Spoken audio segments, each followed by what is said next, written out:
Welcome back to part 3, where in part 2 we established that John chapter 1 verses 1 through 13 were specific to the Logos God prior to becoming flesh.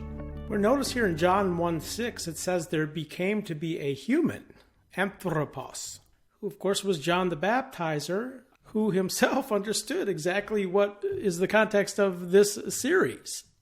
And notice that John as a human, there became to be a human, is also designated from beside God, which is not referring to the Logos God, because the Logos God was in the belly of his mother at the same time John was. So just as John is seen beside God the Father, well, so is Jesus according to his flesh, John 1:14. So John is testifying that the Logos God became flesh.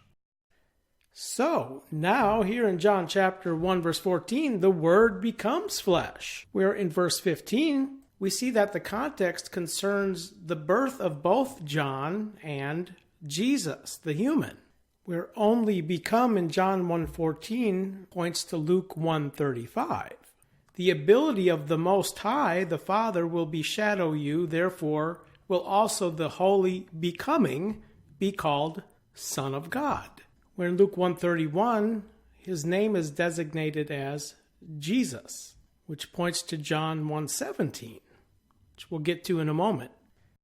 So remember, everything up to verse 14 concerns the Logos God prior to becoming flesh, where now we see a contrast, pre-flesh, post-flesh. Where in verse 16 we read, since out of his completion we all took also grace, the Word before becoming flesh, instead of grace, the Word became flesh.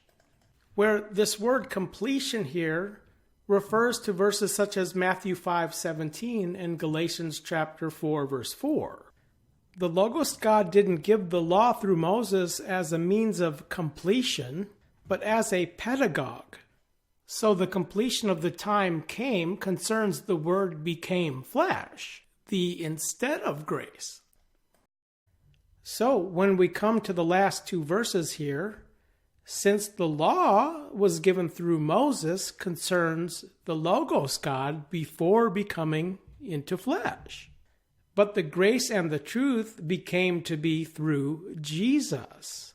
Pointing right back to verse 14, the Word became flesh. So here in verse 18 is the same contrast. For not one has ever seen God, that is, the Logos God, the Word, the only become Son, where now we beheld, John 1:14, the one being come into the body bay of the Father, from beside the Father, that one, the Father, promulgates him.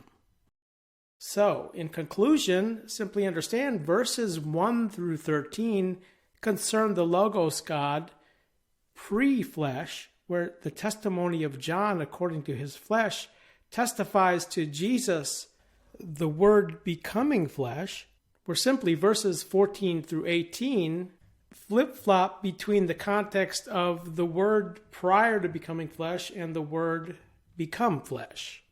And this understanding is key to understanding the rest of John's epistle. So this will wrap up part 3, and thanks again for watching. Please like, share, and subscribe. Click the notification bell to always be reminded when I will upload more videos.